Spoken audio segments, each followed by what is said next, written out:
Hi, this is Paul. Yeah, this video is going to be about what all my other videos are about. We interrupt our program to bring you this important message. We have just lost cabin pressure.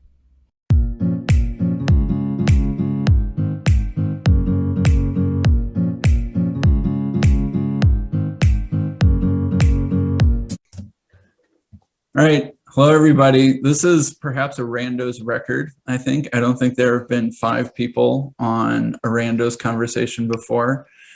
We are going to be doing a commentary on the Jordan Peterson, Jonathan Peugeot video that dropped yesterday. I think, obviously this conversation's right in the sweet spot of what this community likes to talk about and think about. And I thought that the conversation didn't disappoint at all. So I'd be curious in your guys' first impressions. Yeah, well, my first impression is finally, right? It's like Peterson, this is the first conversation where I feel like he was being real, because and it's interesting. It's like, he's noted for how much for how much he values honesty, but it's pretty clear that there was a level of deception in some of those earlier conversations that he had, where he was portraying himself as being more okay than he actually is. And so in the conversation with Peugeot, he became genuinely vulnerable, which allowed him to go, to go beyond this sort of surface level conversations we've been having up to this point. So that was my number one takeaway, is just this is real. This is him being authentic. I agree with that. I love Peterson so much, and not that you don't. I just want to push back that I would think in his earlier conversations, I think part of what's going on is, I think of it as, Peugeot talks about this too, even in a house, there are inner and outer rooms, and to varying degrees based on temperament, people share different things with different people. And it's not about dishonesty, it's about communion and trust and relationality. And there's just certain things that that my bedroom isn't meant for everyone.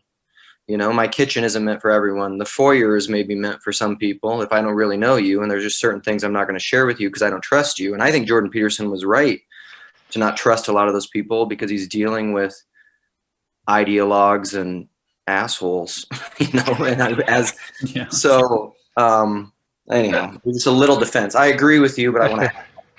Right. Well, I'm not saying it's not that I'm saying he was consciously lying, but he was there was a little bit of effort to put on a brave face. Yeah. He definitely was. There was some level of deception in the earlier conversation about what his personal level of function actually is. True. Yeah. I believe at one point he actually said he thought he was about 80%, and then he's talking to Peugeot, he says 5%. So that's a direct contradiction. One statement was false or the other. I believe the 5% was probably closer to true. So that's all I'm saying. Which is it's totally hyperbolically, Nate. If you're gonna fact check me, it would be terrible. Yeah. Oh, I wouldn't want anyone to fact check me either. Don't get me wrong. And I'm not. It's not no judgment. I'm just glad to see Jordan get to a place where he can have an authentic conversation and be open about where he really is. My first takeaway was that we should all be praying for him, especially anybody that's been blessed by his work. Yeah, for sure. Absolutely. Yeah, and I want to commend Peugeot for basically the way he handled everything was really good, because there's not that Peugeot would, but he even says that I don't feel like I can moralize with you about this at this time. In the face of suffering like that, the best thing you can do is sometimes be silent. And then, since we have to talk about it with, Peugeot showed a lot of restraint and grace and concern, that, I don't know, I appreciated. It's like he's familiar with Job, even though he didn't bring it up explicitly. He knows. Yeah, I what- wish he brought up Job. Yeah. Well, he just modeled the appropriate and opposite behavior of what you see Yeah. in Job. Yeah. I thought it was interesting. I think Jordan Peterson was like more honestly curious to hear what Pajot would say, and like was like, he wasn't just asking questions to sort of keep the conversation going, kind of like in an interview where you kind of half predict the answer. He like was asking questions where he's like, please help me, Jonathan. Yeah. Like, what are you Right, going to say?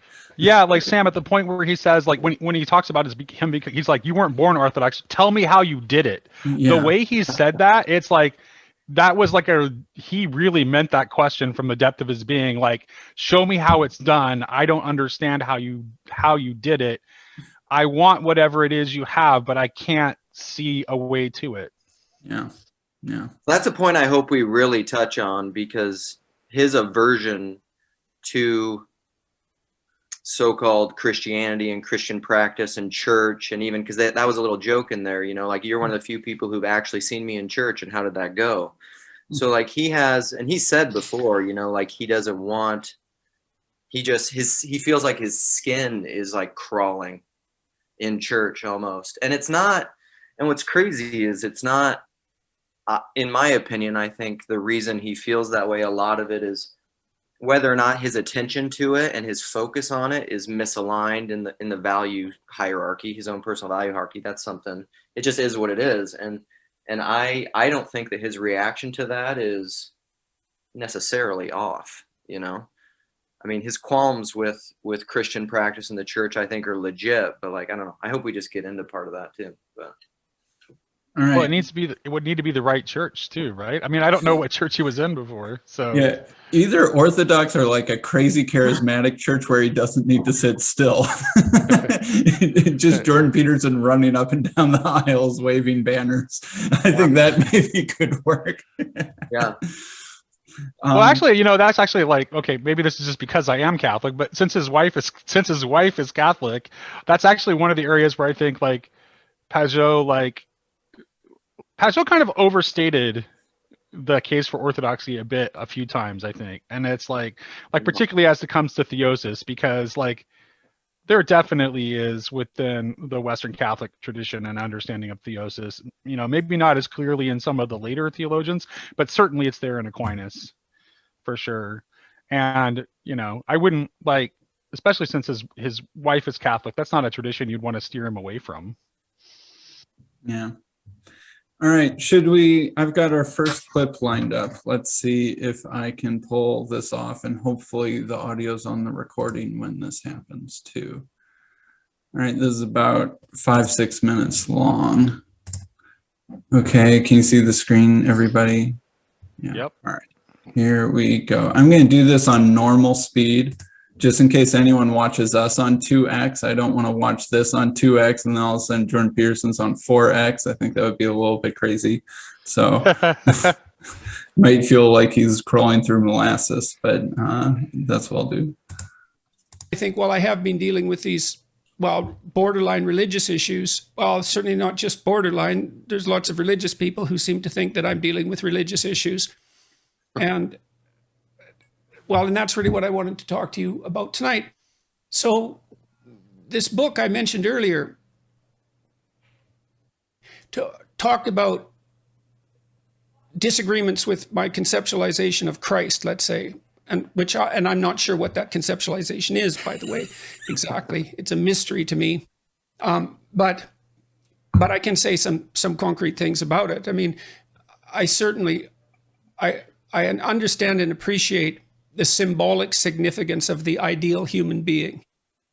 And that finds its embodiment. And I took these ideas in large part from Jung and Erich Neumann, that Christ is at least a representation of the ideal man, whatever that is. And we all, interestingly enough, we all seem to have an ideal.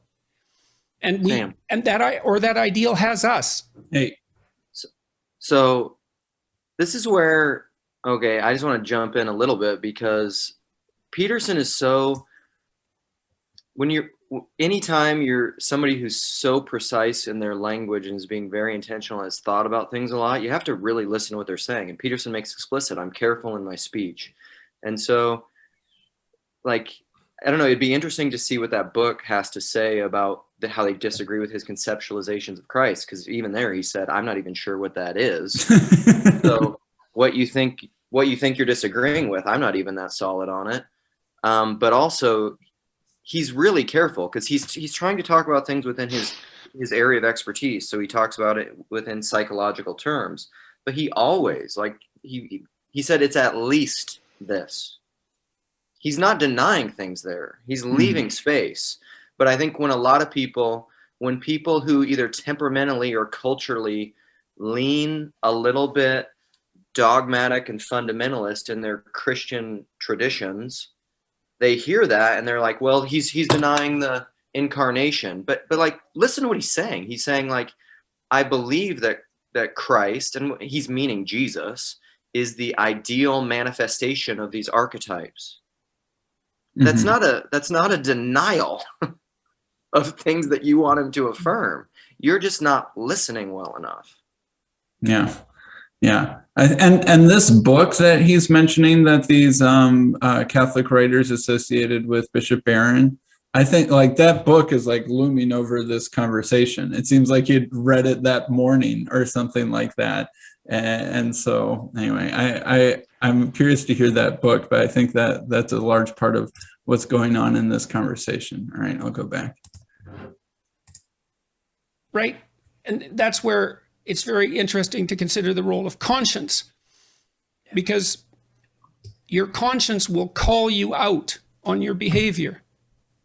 And so it seems to function as something that's somewhat independent, or at least as something that you can't fully voluntarily control. Because if you could voluntarily control it, then you just tell the pesky little bastard to go away, or to pat you on the back continually, because there must be few things in life more pleasurable than being a fully committed narcissist, to really believe that everything that you do is right and that you're a good person. And I suppose if you could wave a magic wand and rearrange your mind so that it was constantly telling you that, you'd do it. But you don't seem to be able to do that in relationship to your conscience. It trips you up. And so it tells you when you're not living up to your own ideal. And that means that you have an ideal and you don't even know what the hell it is, but you certainly know when you transgress against it. And I know that there's a strong line of Christian thinking that's identified the conscience with divinity, sometimes with Christ inside, sometimes with the Holy Spirit. And those are very interesting conceptualizations, but you can think of them psychologically, and you can even think about them biologically, to some degree, because we're so social.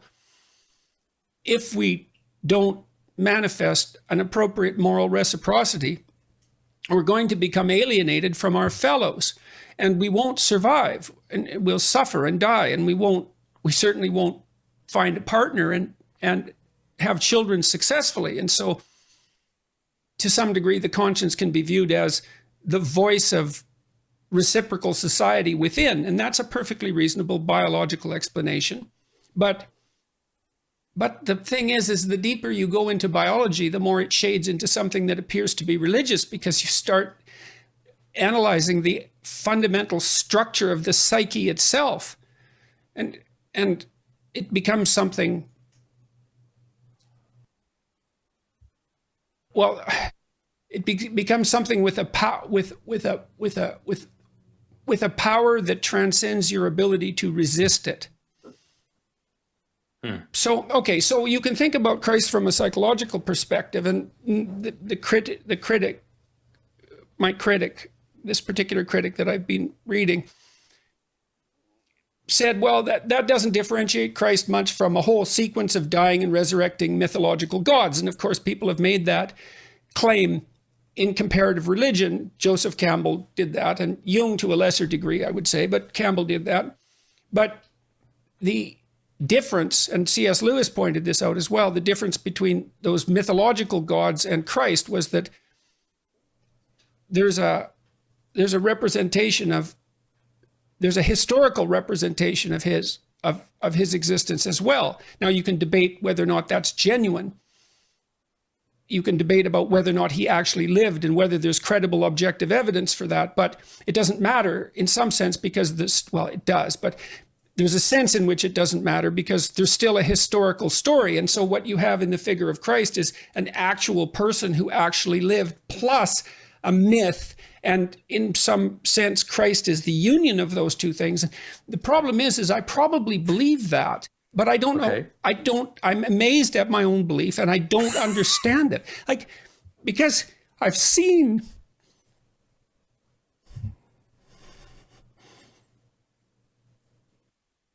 sometimes the objective world and the narrative world touch. You know, that's Jungian synchronicity. Yeah. And I've seen that many times in my own life. And so in some sense, I believe it's undeniable. You know, we have a narrative sense of the world. For me, that's been the world of morality. That's the world that tells us how to act. It's real. Like, we treat it like it's real. It's not the objective world. But the narrative and the objective world touch. And the ultimate example of that in principle is supposed to be Christ. But I don't know what to, that seems to me oddly plausible. Yeah. But I still don't know what to make of it. It's partly because it's too terrifying a reality to fully believe. I don't even know what would happen to you if you fully believed it. All right, I'll stop before Peugeot answers. Man, like watching that again, that's like my third or fourth time watching that now. It's so raw. Like I almost don't even know how to react to that. Yeah, it definitely is raw.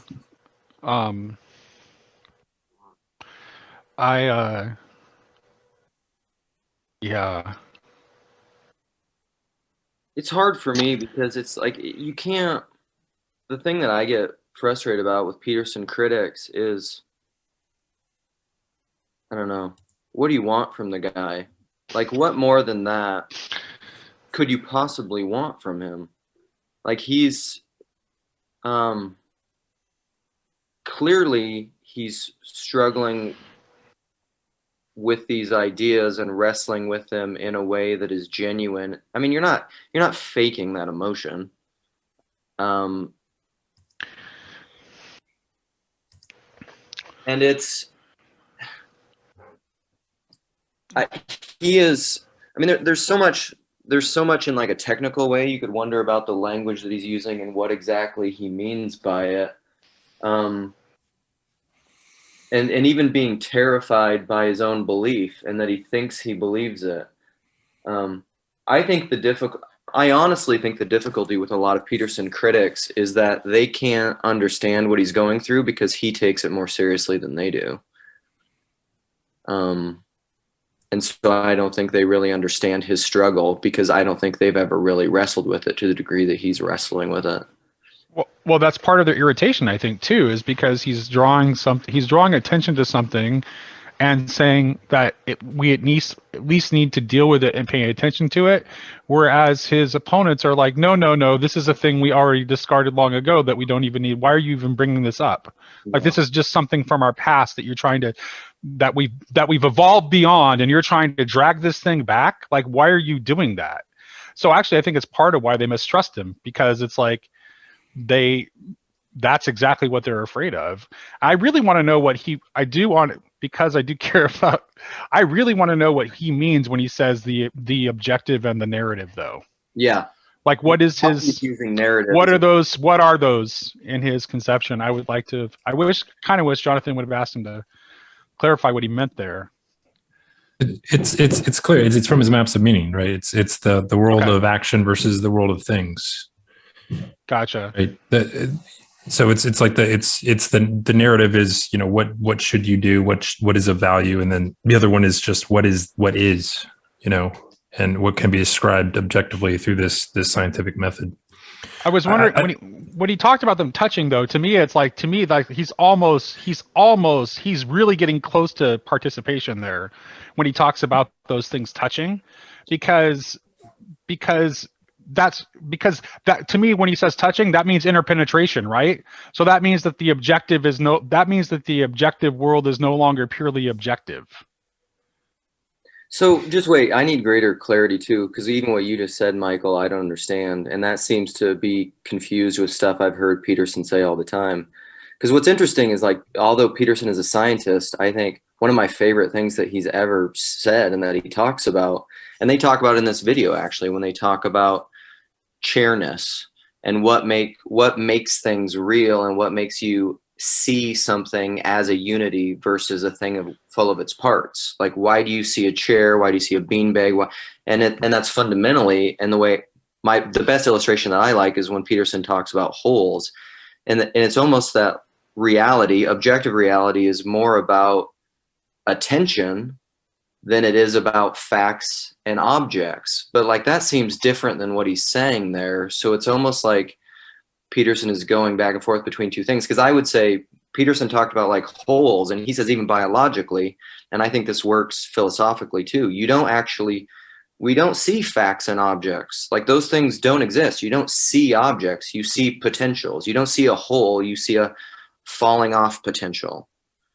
But you map that abstraction and that idea, a whole, onto the thing so quickly, so instantly, to bring in Barfield. You map that alpha thinking so fast in your brain. And Rupert Sheldrake actually talks about this in his book, The Science Delusion, is that your thinking and your thought and your idea about a thing, your body actually reacts to stuff before your brain even conceptualize it. So your body is doing things, the action is happening before you even think. But we think the thinking happens first, because the way that the biological mechanisms work is that there's like this, like, I don't even know what it is, microsecond gap that happens, and like there's a little pause, and so you think the thinking comes first, but it doesn't. So you're and so Peterson, I don't know, because I would say objective reality to him is more almost about attention. See, there's all this, like, there's like modern smuggling that comes in, because I think people, when they talk about objective reality, mean, well, just, you know, like in my neighborhood, science is real. What do you mean by real? You know, like, I don't. Peterson's definitely a modernist, and I think that's where his great struggle is. In terms of why this is ripping him apart, he is trying to keep, as Pajot was saying, he's trying to keep his foot in that world while also straddling this other world, and it's literally ripping him apart to some extent. And I find it odd that he find, well, those worlds are touching all the time. Yes. You know, it's only that they're only distinguished in our mental concepts. Yes. And so I think that's kind of what he's realizing in those moments, that not only do they touch, but that they're actually one and the same, really, that there is this great overlay. And I think I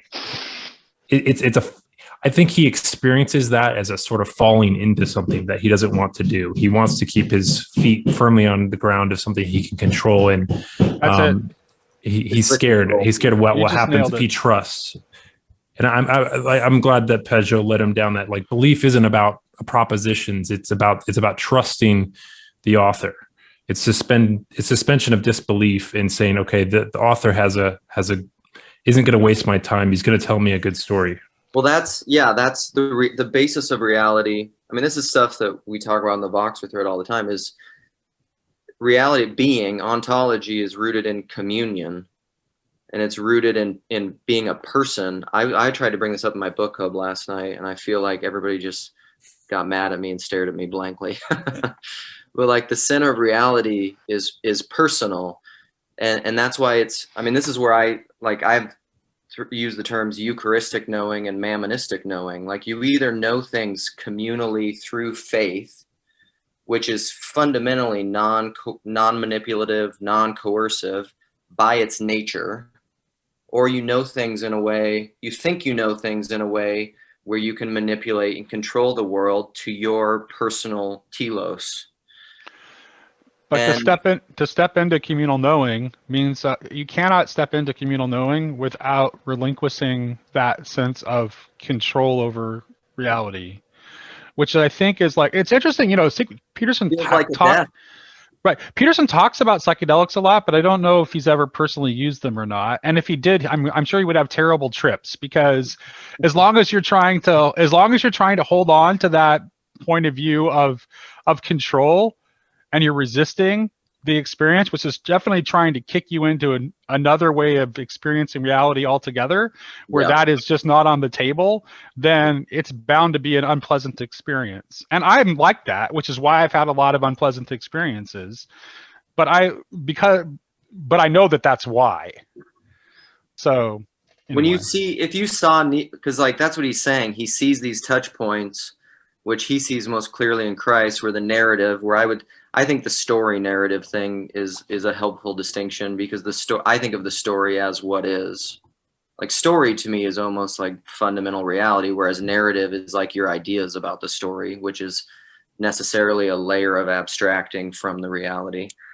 But like when he sees those two things meet in Christ, so I agree. Like Michael was saying this earlier, Nate, you were saying this, is everything is like that.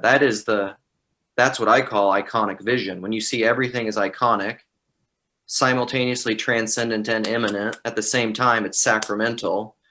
Well, everything is like that. But like that is, I think if you come into the world with like a modernist frame where those things are necessarily divided, and then you start seeing those things all over, I think it's going to be like what you said with psychedelics. It will be incredibly disconcerting and feel overwhelming, and you'll start to feel crazy, but it's not. But it's because you're tapping into what's really there, and it's not even. It's literally blowing you apart. Yes, it is literally blowing you apart. But the thing is that you need to be blown apart. Yes. So yeah. The strange thing is that, I mean, he's articulated that these things are connected before, and so it's weird. He's kind of, and this is the modernist frame, that you can know thing in box X and not have it connected over here in the other parts of your knowledge. And yep. So I feel like he's done all the hard work of a conversion, but he knows it more in his body probably than anything else. I think when he's moved to tears, he's experiencing another reality. But he doesn't want to completely give into it, because he doesn't trust it. It's certainly a losing of control that he doesn't want to embrace at this moment, or he's worried it's going to crush him or pull him apart. I found it interesting, Pageau at one point talks about in the Orthodox tradition that the gift of tears. And I don't know if anybody else has had experiences of this, but like, there is a feeling in that where there is a sadness and joy commingled, and it can feel like, it can feel like if you were to embrace it fully, it would crush you. But I think that's what he's kind of standing at the doorway of. If I walk into this reality, I've so imbibed these truths in other ways, and to think that they're actually real, like the weight of that, I feel like he thinks is going to crush him. He's afraid of it. Also, he does seem to think that there is real value in him standing outside. Well, that standing where he's standing and calling others in is more useful to some larger purpose than him being inside. Here's where that figure of Beatrice sort of like, deep romantic attachment can kind of be a really good way of understanding this, because there is simultaneously this overwhelming longing, but there is also a fear of rejection. And it is the fear of rejection that is Peterson's block, in my opinion. That's how I read it. That's interesting. Okay, I think I'll go into our next clip, which I think deals even more with some of the stuff that we were just talking about. All right. Addictive. That's right. Yeah, it necessarily. And so God, I saw that in pro wrestling. There's a great documentary, Bret Hart, called Hitman Hart. It's one of the best documentaries I've ever seen. And it portrays pro wrestling as a stark religious battle between the forces of good and evil. And Bret Hart, who at one point was the most famous Canadian in the world, was overwhelmed by the archetypal force of his representation as the good guy. It's a great documentary, Hitman Heart. And it shows you how pro wrestling is it's not the world's most intellectual activity, to say the least, and people can easily be dismissive of it. But one of the things I loved about the documentary was that it attempted to understand from within what was compelling about what was being portrayed. And it was a religious drama. It just was shocking and brilliant. And so that is actually, there's an objective part of that there's an objective way in which these patterns kind of come together and manifest, let's say, higher and higher versions of this drama. And so the sports drama has a certain level, but it's limited to a certain extent because it still happens as a confrontation, let's say, between two irreducible sides. And so what happens in something like the story of Christ is that gets taken into one person. And so all the opposites become the king and the criminal, the highest. Even in the image of the cross, you have this image. And as Christ is being crucified, they're putting a sign above his head saying that he's the king. As Christ is being beaten, they're giving to him a crown. And so Christ joins together all the opposites. And so in his story, you see, if you're attentive to these patterns, you see the highest form of this pattern being played out.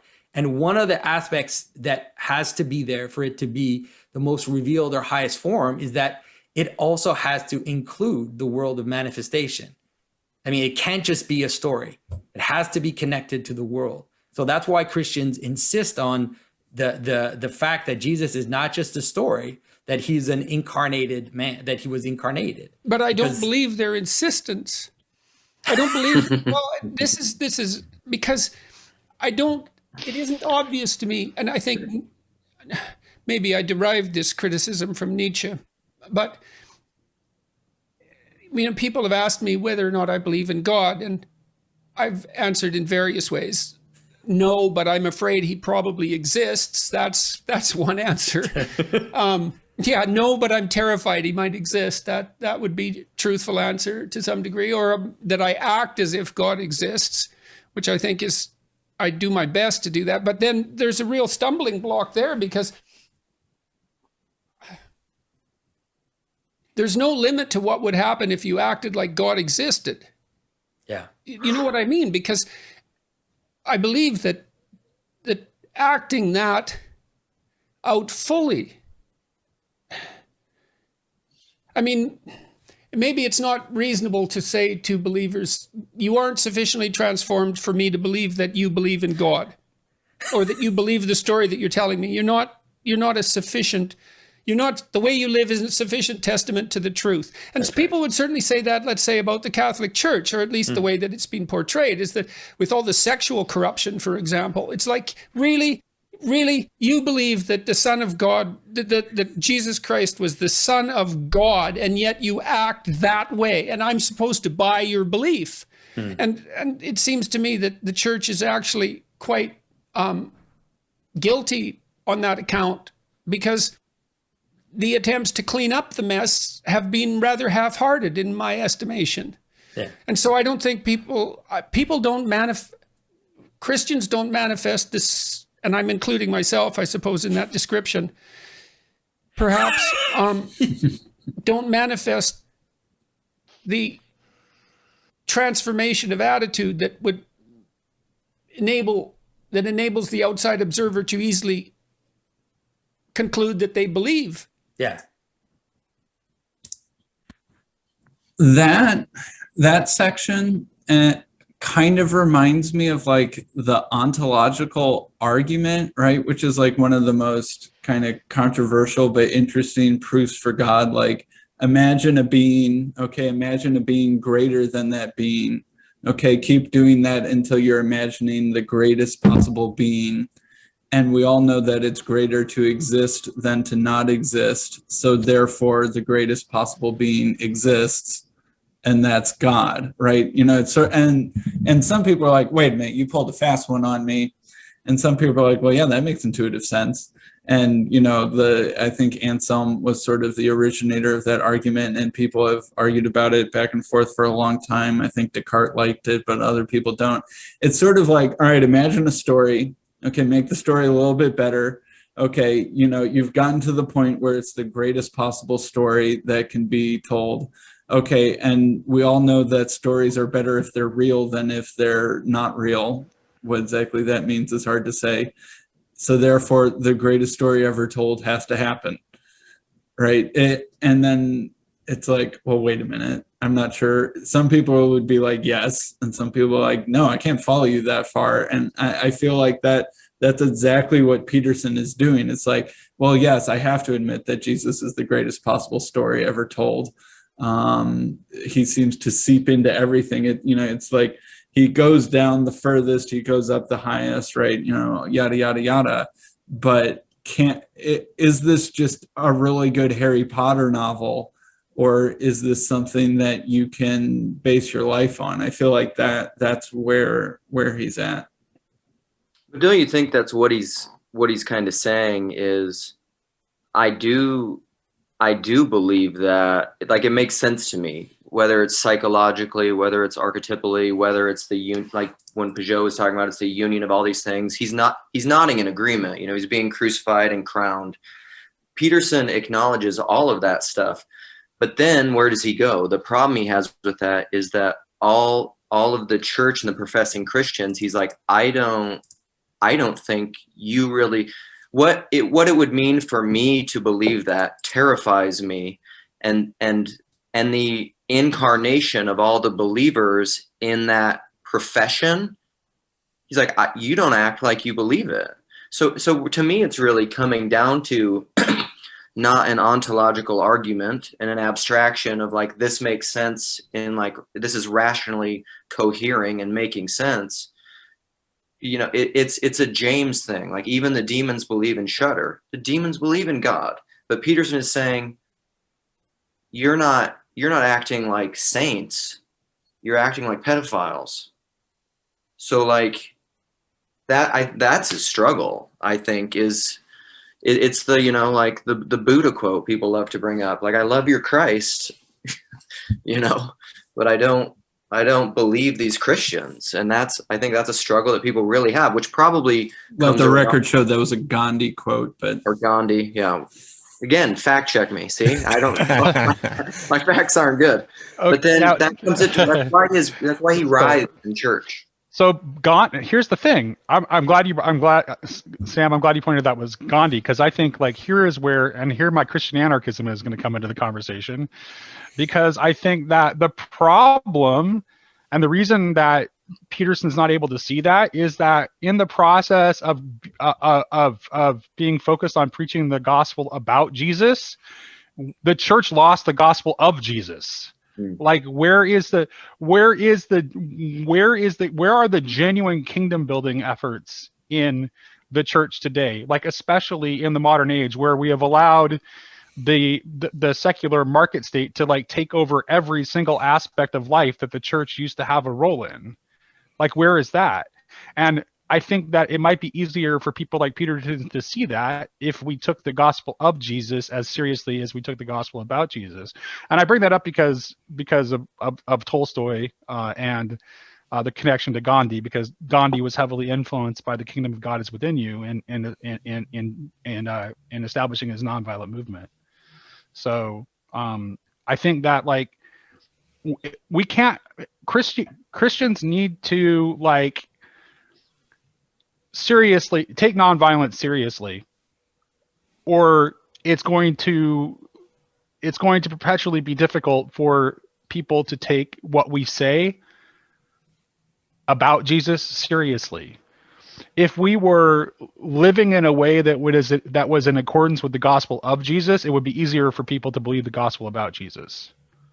Well, right, Nate, and that's a lot of it. Is, I mean, we've especially in America, I mean, Christianity has been conflated with, I mean, I'm on board with you with statism and nation building, and that's how a lot of people, I mean, truly, it seems like a joke, but that's how a lot of people think of like one of the primary ways that they are building the kingdom is like they're donating to a political party to get a president elected, you know? Well, let me poke Eastern Orthodoxy a little bit. I think that that part of it was, so back in the days when there was no separation between church and state, like the Byzantine Empire was a church, a theocracy, a theocratic monarchy, right, for like 1,000 years.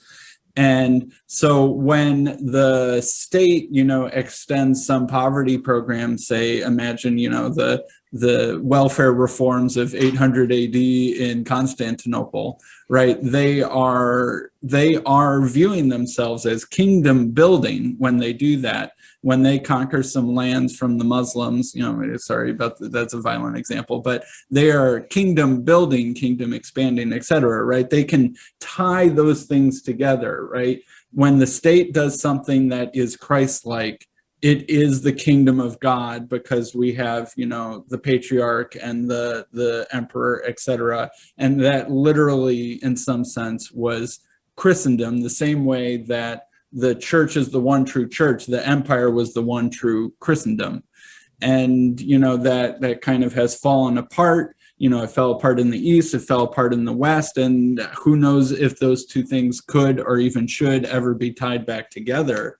But we kind of have this weird way where in our America being kind of a Christian country, kind of not a Christian country, at least certainly a Christian in a very different sense than the Byzantine Empire was, is it Christian to vote for a new poverty program that we think is, doing the work of Christ, but it's paid for by taxes and distributed by the state, and the state is officially secular?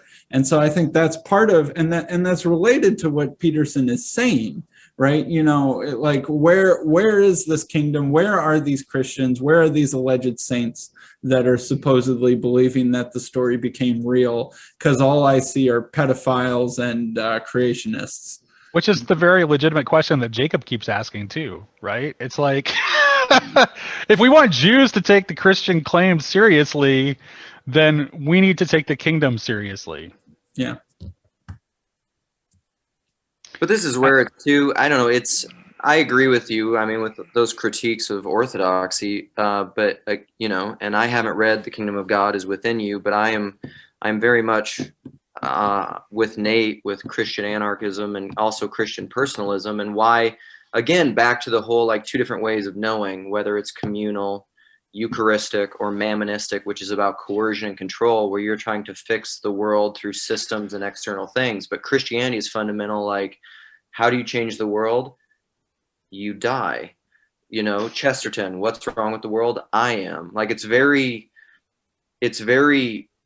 the violence is always imposed on the self, whereas the state cannot function that way. Like, the state is of a completely different nature.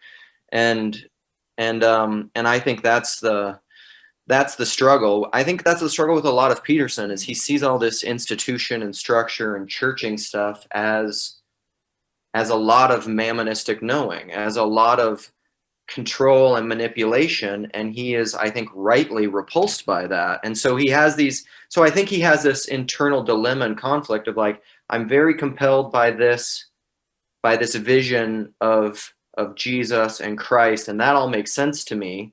But then this thing, which is the purported his body and his instantiation, seems to be in contradiction to that. And so he's just like, I don't know what to do with that. I think a lot of it has to do with like a misunderstanding of power. I think if you ask the overwhelming majority of Christians what they think God's power is, like what is the nature of God's power, they will give you something that just resembles human power, only bigger. No. God's power is nothing like our power at all. God's power is his pure energy, which is related to his fundamental nature, which is love, which is the driving force behind creation. What's that verse? God's power is made perfect in weakness? I think. Karate. Yeah, right, exactly. Yes. But somehow but we somehow lose sight of this all the time. It's like I don't know very many Christians who, like, when they think about God's power, it's like they are thinking in terms of human power, only bigger. It's just like a really powerful superhuman. And that's Peterson's critique, and and to point the finger at myself too. Like I'm not very good at like where I am most real, which is in my community and my family. I don't often with my kids where I could most model Christ, or with my wife, I'm not modeling that kind of power with them either very often. So I mean, I get it. Like it's a universal. It's hard. problem. Yes. Yes, it's hard. And it's not, and that's the thing about Christian anarchism too, is like Christian anarchism's goal is not to like, it's not the goal of Christian anarchism isn't to like change the state. It recognizes what the fundamental nature of the state is. The goal of Christian anarchism is to go about for the church to go about its business as if the state weren't there. We should just have no concern about how the state conducts itself, because its structures are inherently like about power and domination and hierarchies of power and domination. It's irredeemable by its nature. It will always tend toward the totalitarian. Now, the current direction of its totalitarian impulses is through enslavement through absolute freedom, which actually ends up breaking down into ultimately a narrative about power, because it's using it to control people. Since we're talking about politics and power, did anybody else find it interesting that, I don't know, Pajot makes the link between Peterson and Cyrus? Mm-hmm. And then I don't know, anybody who's followed the whole Trump phenomenon knows that within the evangelical sectors, that same kind of like all the prophetic people are going, oh, Trump is Cyrus, because that label fits because, right, you're necessarily outside of the Christian order. You're almost explicitly not Christian, and yet you're fulfilling some sort of God ordained role. I don't know. There's something really interesting there, and they both came to the forefront right around the same time in 2016. So I just found that very interesting. Just, I don't know. There's I don't know. Like, I think, when I think about, the prophets and whatever, how God speaks to people, like you can get it right and get it wrong at the same time. And I don't know, maybe there is some movement going on, but we're just fundamentally misunderstanding it. I don't know. In the way the evangelical church is structured, but it was amazing to see how, Trump got kind of voted up the ladder with this sort of, this crown of God's approval, in spite of his character, and Peterson's almost the exact opposite. He's somebody who the reason he squirms in church is first of all he's judging the church itself, but also I think he's judging himself as well. Like that, what you were saying earlier about Nate, about that sense of rejection. He's imagining this perfect God and what that perfect God would say about his life, and knowing that he doesn't measure up, and he takes it all deadly seriously, he does. He's going to go up the hill all by himself. He's going to push that rock up the hill, take the cross, and one thing you can't say about him, if you spend any time interacting with him, is he takes character deadly seriously, and I'm sure he's made many, many mistakes, but I don't know. There isn't a person I would trust more to try and tell the truth when everything was on the line. I can't think of somebody that I would trust more. Oh, he's 100. I would say he's a better man than I am, for sure. It's like, I think it'll be interesting to see if he can ever come to a place of like, of acknowledging, like, I will never be good enough. I think that will change kind of a little bit about how he feels about the failings of the church, right? So I just got done critiquing the church quite a bit, but I have to be able to forgive the church, because I'm not doing any better job than what I'm critiquing in the church at large. I'm failing miserably too. The kingdom is a hard thing to live into. It's a hard thing to act out. Also, Jess hasn't said anything, but I'd like to hear him say something about what he would have hoped Pajot would say to Peterson about Job. And just to set it up, I found it interesting at the end, they start talking about Saint Michael.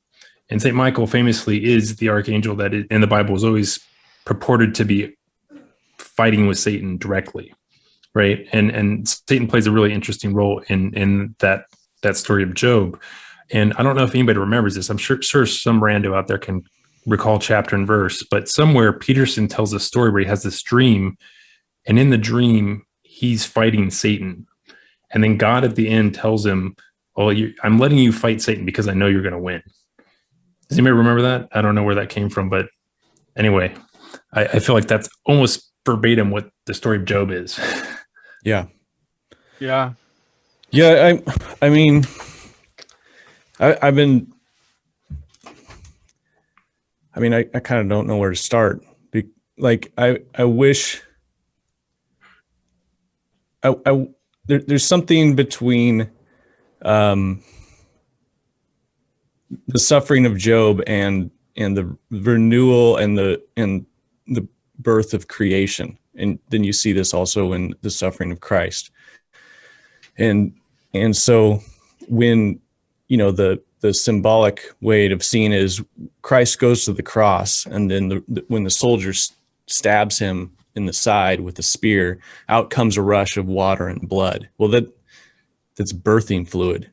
Like, okay, so what that's how Adam was taken from this, or Eve was taken from the side of Adam. Adam gave birth to Eve through his side, and Christ gives birth to the church through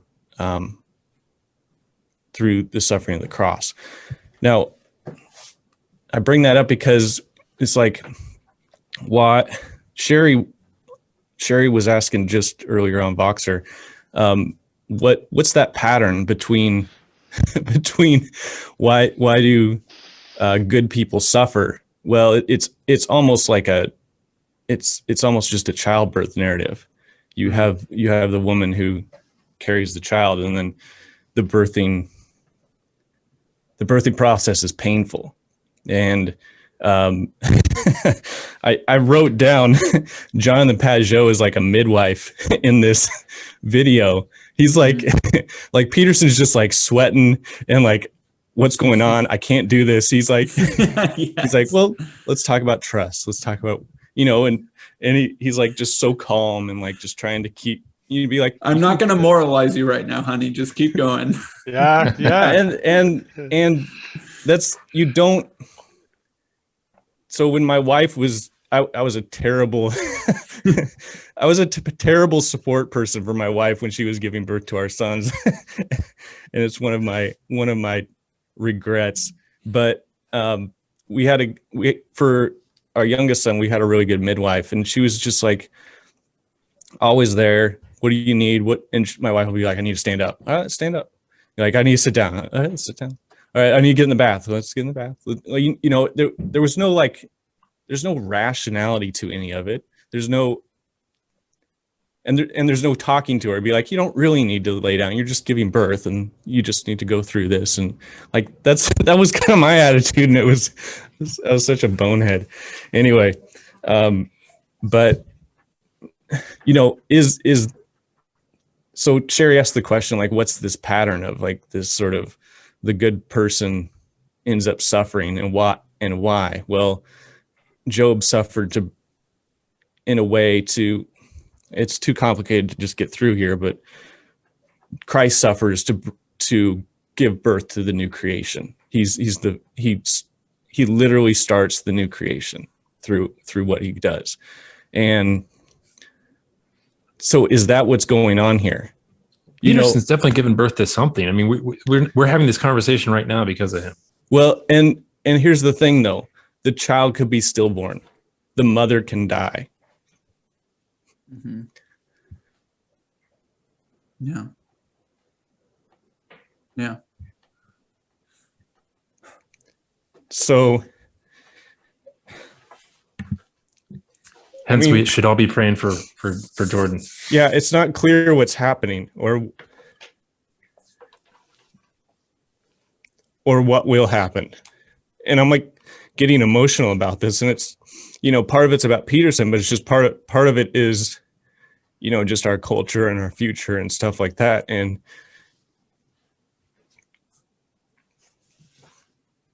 you know, there's no guarantees. And yeah, so I just you know, I'm really interested to see what happens, because I think Peterson's on the edge of something important, and Jonathan's there too. And yeah, I don't know what's going to happen. You know, because it's like the world that Job lived in before his trials was not the same world after. Is a whole different world. And part of what Job had to come to was exactly what Peugeot was talking about, was trust. Like, he had to trust that this was a good creation and that this was something good. What God's doing is good, despite the way the way it looks. So yeah, it's an acceptance, I think, and it's outside of your expectations. What I'm one thing that I'd love to bring, two things, is that Peugeot has said this before, and I've had this intuition also, that I think we are in the midst of a spiritual reawakening and a religious revival of sorts. And I do believe that I don't know how fast it's going to happen. I would say, anywhere from 0 to 50 years, but I think imminently a return of like mass overt religious conversion, expression, practice is going to happen. And a lot will come with that. Like, that's not something that Nate has said this before, and I agree. And this actually came up in my book club last night. That doesn't mean overt religiosity isn't just, I think at a really superficial level, you go, yay. But that doesn't mean that it's going to be easy and without chaos and difficulty and struggle. It's just everything will be, all the chaos, I think, that was like suppressed and pushed back and in psychologies and medicated through all these other different things is going to be apparent to everyone, I think. And I think Peterson and Peugeot are in the middle of doing that, giving birth to that. But I agree, like, you could die in that process. And it's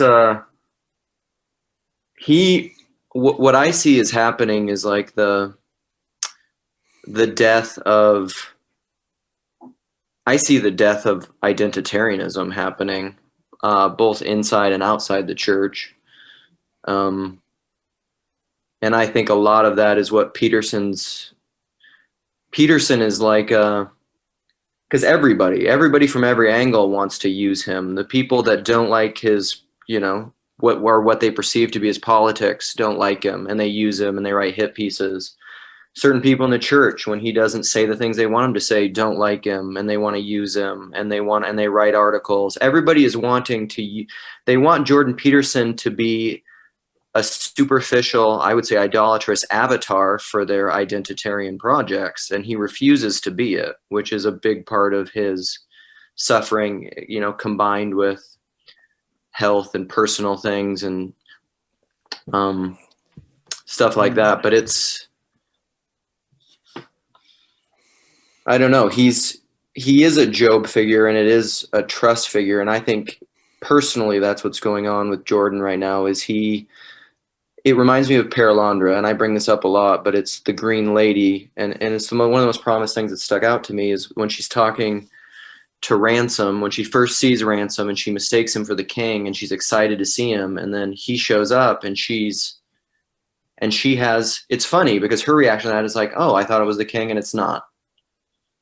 So she doesn't necessarily have disappointment, and that confuses Ransom. Is he's just like, how is that not disappointing? Like, how are you not frustrated that you expected the king, and how are you not let down? And that is like a revelation to her, because she's like, oh, in your world, it's possible to have an expectation, and then when your expectation isn't met, when God brings you something other than what you expected, you are the kind of people that could hold your desire onto the expected good rather than the good that was truly brought to you. And so I bring all that up because I see a lot of what Christianity is and what theosis is, in my opinion, is, and this is connected to Job, is a leaning not on your own understanding and an acquiescence to letting God be God, and a submission and obedience to him is like, whatever you bring me, I will accept it. It's an acceptance of letting God be God. And I think identitarianism is the opposite of that, where it's not, you could use all this language about God, but you're not allowing God to be God. You're using all that to manipulate and control your world. And I think Peterson is like the incarnation of someone on a rock. He's a rock on which many people will be broken because he's not going to do that for any party. And I think it frustrates. But in doing that, he's going to bring to light that, like, these Christians, these social justice warriors, all these different people that are in all these different identitarian camps, that's not the true difference. The true difference is those who use truth to manipulate, and those that non-coercively, non-violently, non-manipulatively let God be God in lieu of Job, you know, because that was the thing. That's the whole thing of Job. Everybody's trying to understand, like, we need to figure this out. Well, the other thing is Job has such a key role in that book, because the whole, like, the twist in the book of Job is it's not just let God be God. God needs Job and trusts Job also, because if Job cracks and curses him, then the gig is up. God's not really good. He's just powerful. Because that was the bet, because Satan's like, looks at Job, says, Job, of course Job worships you. You protect him. If you take away that protection, he won't. He'll curse you. And so the bet, in, you know, the way I think about it is, God, you're not truly good. You're just powerful and protect things. Like, if you weren't, if you didn't control everything, then it wouldn't be good. And God, you know, in wisdom, you can see just how, what's better, a world where everything is controlled and manipulated like a machine, or a world where things are actually free and cooperate? And the world where everything is actually free and cooperates is a better world. But the protection has to be taken away. It's an awakening, or Job is thrust out into the harsh realities all at once, the harsh realities of every type of human suffering, I would say. So he's like an archetypal sufferer. But God needs him to cooperate despite this. And the miracle of the book of Job is that he says in the end, he's like, yeah, there are things going on that are beyond what I can imagine. And when he says that, he's not saying, he's saying there's goodness happening here that's beyond anything that is happening to me or that I can perceive. And God doesn't hold back. God shows Job everything. But he needs he trusts Job. He's like, the reason why you're chosen is because you were the best man. And so, you know, it's this weird interplay between Job and God, and how that whole story works itself out, because in a way, God gives up control and trusts Job. Mm-hmm. I think one thing that's interesting is we kind of touched on this, like, people keep trying to turn Peterson into some sort of archetypal figure or another, but neither Pageau nor Peterson seem to know what archetypal figure he's being turned into, right? They're master pattern recognition people. They're master symbologists, or whatever the right word for that is. And neither Peterson nor Pageau has any clue what archetype or pattern or character Peterson is really playing. And there is certainly a lot of Job there, right? And Job is obviously kind of a foretype of Christ in many ways. I'm not saying that Peterson is a foretype of Christ or something like that, but all Christians to some degree or another are a post-type, or however what the right word is of that for Christ, if you stick to, the way, I guess. Following in the pattern, what else is there? Right. And so you can see a lot of Peterson's actions are very similar to Jesus, where there's just this culture war clash, right? Vanderklay talks about that all the time, that Jesus was like this lightning rod figure in the center of a white hot culture war fight. And every side kind of wanted to use him, but no side felt like it could control him. And that's kind of what inevitably leads to his death. And I certainly hope that Peterson doesn't have some sort of tragic mob death in front of him, but there are some ways in which he has been his character has had attempted assassinations on him multiple times, but yet he keeps walking. Well, maybe, there's the pattern of Paul. Like Paul doesn't, in the book of Acts, Paul doesn't die at the end of book of Acts. He gets to Rome, and he goes to Jerusalem and is maybe possibly going to be killed. And then, he cries out, or, then he's like, no, I'm a Roman citizen. And then all of a sudden the Roman authorities are involved, and they make sure he's protected. And all this insane stuff happens that doesn't happen in the story of Christ. I remember when I was young and I first read through the book of Acts, I was like, oh, Paul's going to die. Cause I didn't know I didn't remember what happened at the end of the book of Acts. I'm like, he's following in the pattern of Christ. He's going to die at the end of the book of Acts. No, the whole point was to get the gospel to the heart of the empire, to Rome. And, we're talking about Job, and we're talking about Jesus, and we're also talking about Peterson, and we're like, but the way these patterns play out is not a one for one. And there's comparisons to make, but we don't know what's going to happen. Because you can imagine, let's say Peterson just cracks and something terrible happens. He dies. He starts rambling and being very resentful and terrible and acting out of the worst side of himself. I don't know. He just becomes incoherent and just sort of, goes into insanity. We can imagine all these different things happening. Like, what would be the result of that? Or even he comes to Christ and he regains his self and he becomes strong again. Any of those scenarios can still play out, and we don't know which one. And there's not necessarily because God had plans for Paul, and it wasn't to die in Jerusalem. It was to go to Rome. And so when he's sitting there in the prison, Christ comes to him and says, be of good cheer, just like you preach here, I'm going to take you to Rome. And then then the rest of the book of Acts is just his story of getting transferred from one authority to another, preaching through the Roman Empire on his way to Caesar for his appeal. And just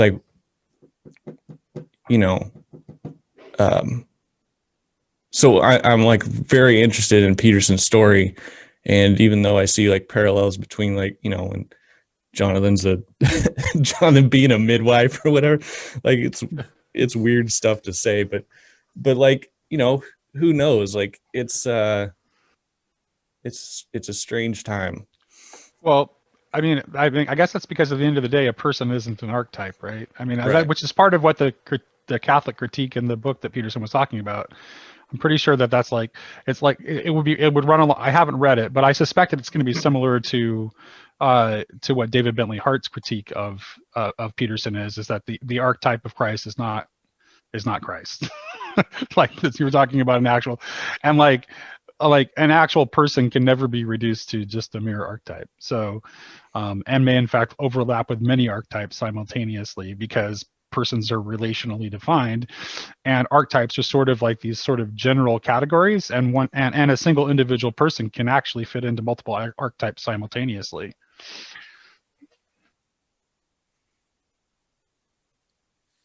All right, I've got one more clip. I'll pull that up.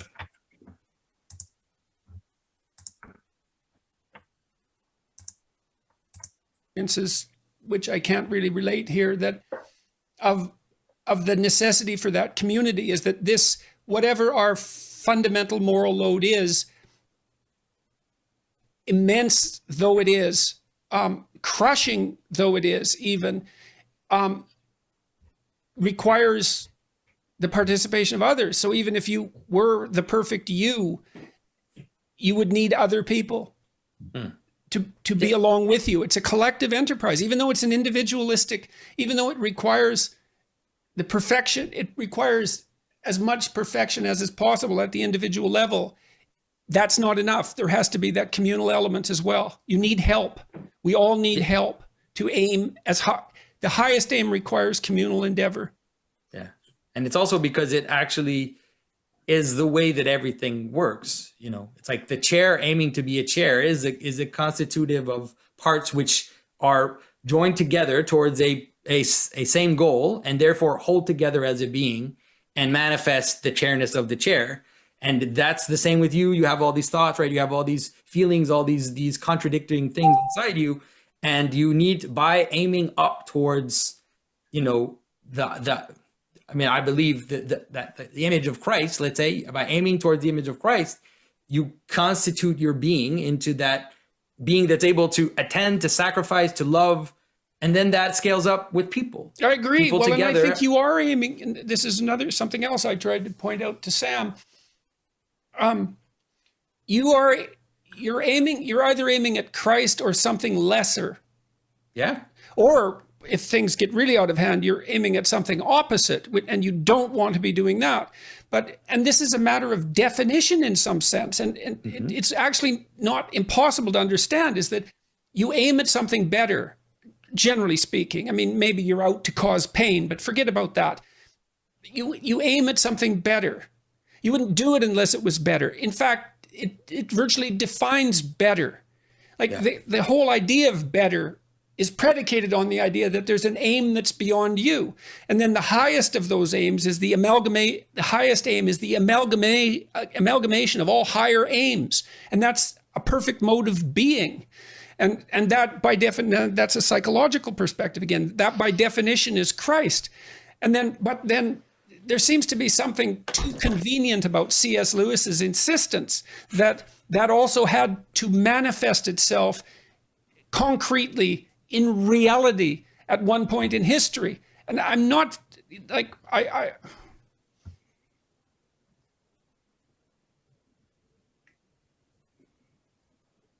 I don't understand why I should believe that.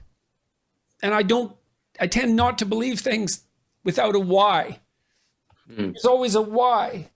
And there's a hurdle there that I waver on constantly, because I already said that when you think these things through, at least my experience has been, if you think them through sufficiently, you end up with the choice between impossible alternatives. And so but it has to do, one of the ways to see it maybe is it has to do with the recognizing of the goodness of the world, or the goodness of creation, that the world is capable of manifesting these patterns, right? So I'll stop there. I think that's his problem right there. Yeah, right. And he lays it out, right? He's just fully, like, how many people of his, I don't know, fame or popularity will be that existentially vulnerable about their own religious state and doubts and all that stuff? Is just crazy. And it's he can only be honest right? That's not something that you can fake. And there's something about that clip that reminds me just a lot about like Kierkegaard. I feel like Kierkegaard is probably the best guy on this particular question of like, what is faith? How do you go from not faith to faith and stuff like that? Because at some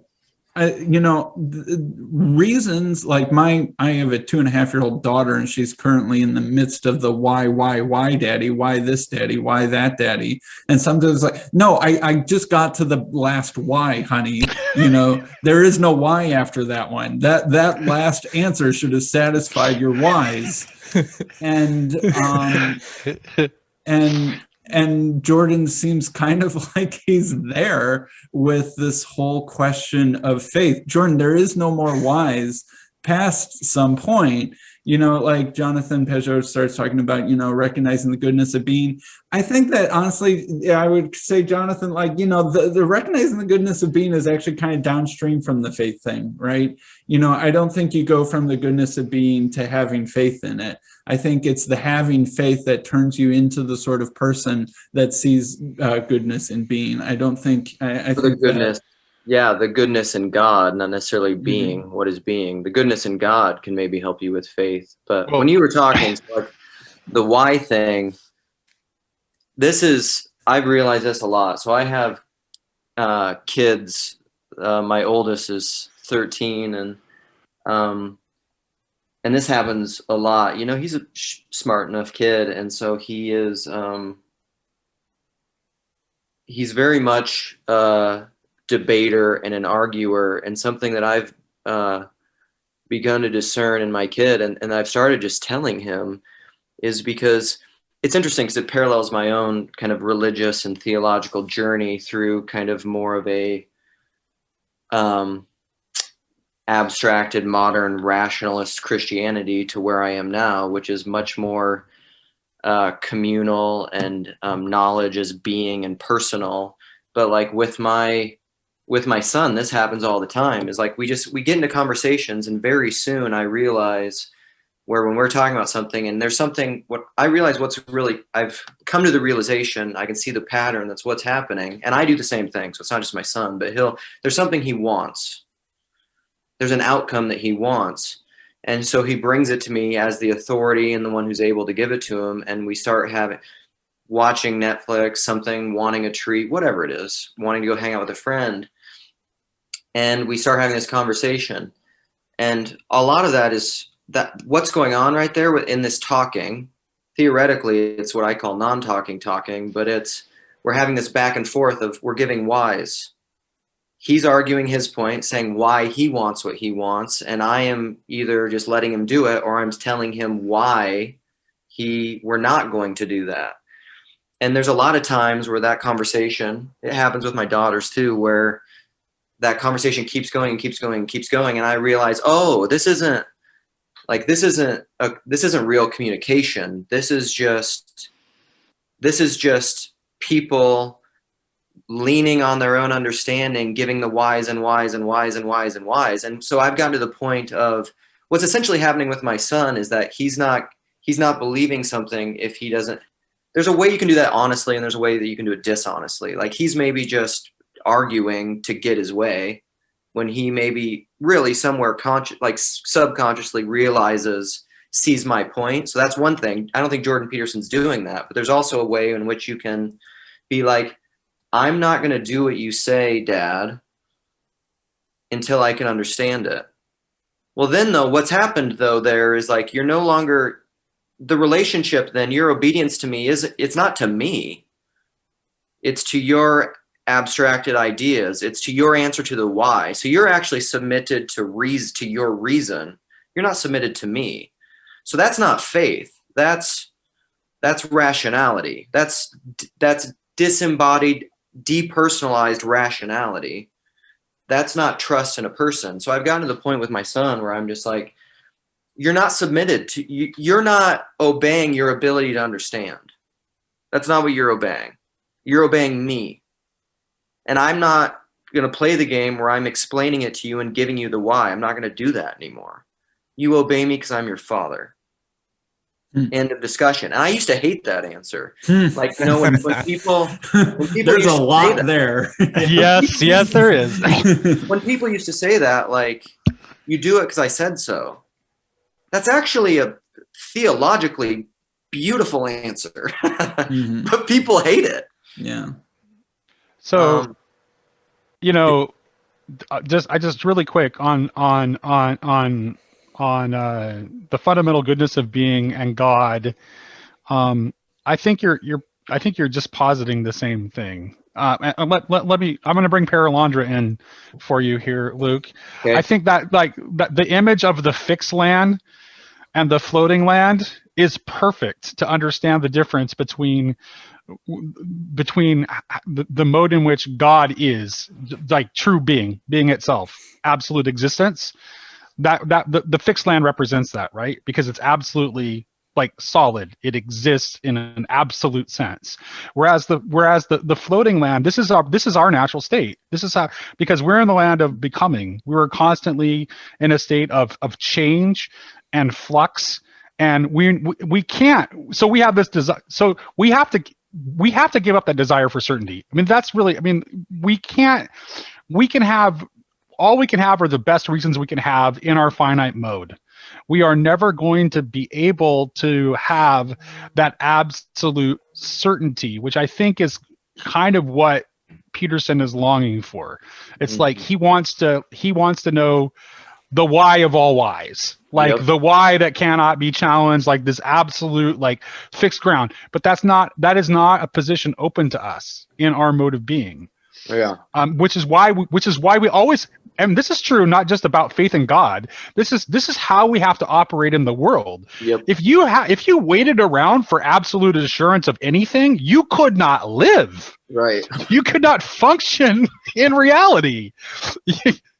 So yeah. Anyway, that's really good. I've never actually seen that symbolism in Paralandra, because that's the thing, is they're forbidden from the fixed land until their deification. Right, and I didn't see it until this conversation. I saw it as this conversation was going on, because you would reference Paralandra earlier, which put it in the back of my mind, and then we started talking about being, and I had mentioned the difference between being and becoming earlier, and I'm like, oh, that's what Lewis is doing. No, that's good. That's what that symbolism is. Yeah, that's really good. And Jordan has articulated this before. He knows that there's an infinite number of whys. I mean, he's articulated that really well in other places. It's funny, but he still wants, and I'll say this, that descent down the depths of the whys is the U-shaped journey to some extent.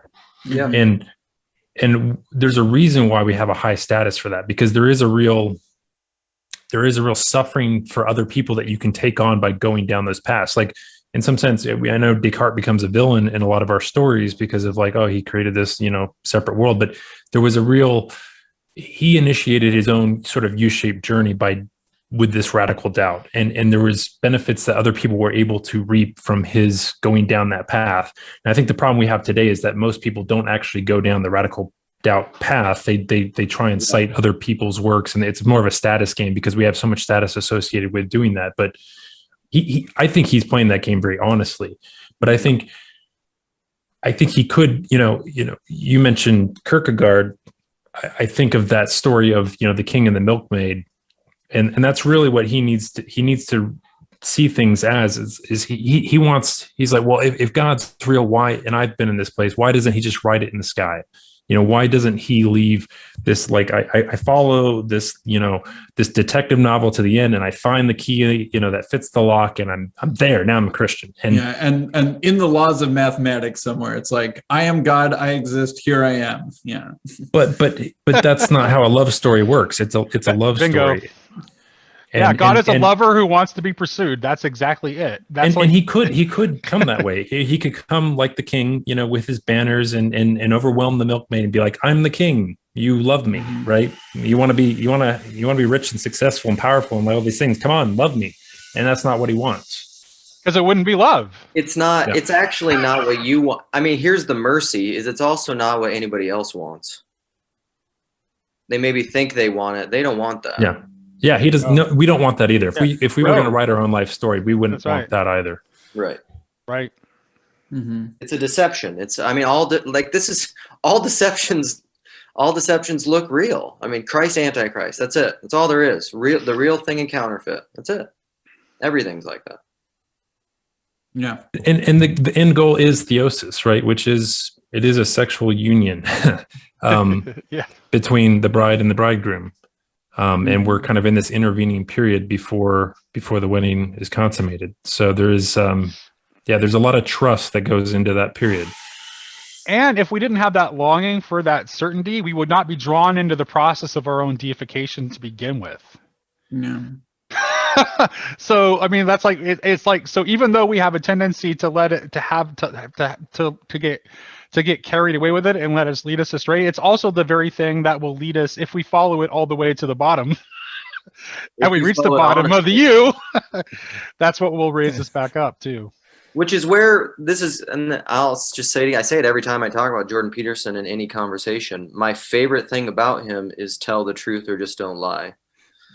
Because if you do, like, I don't even pursuing your certainty, doing an authentic, like true, honest deconstruction, whatever a human being needs to do to be honest. I mean, this maybe touches on the conscience thing.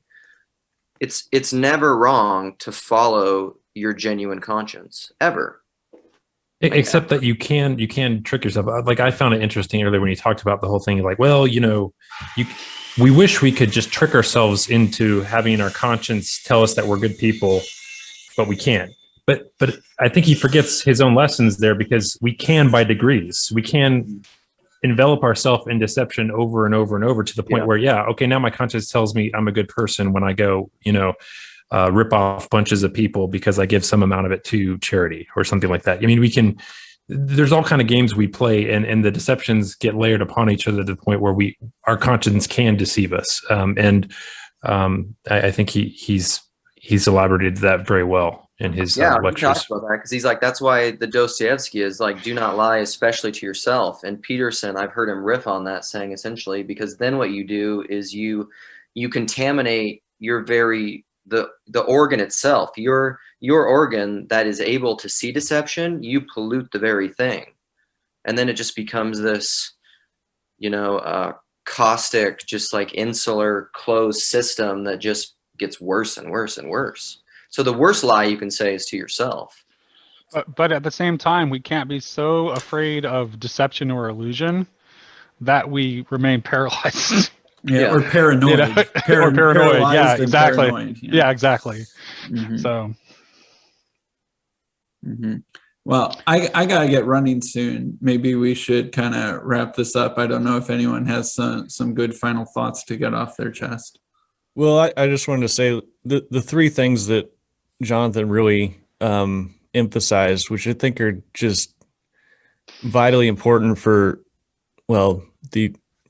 today, as well as just myself and personally, especially just trust. So the first one is trust, second one, community, and third one, worship.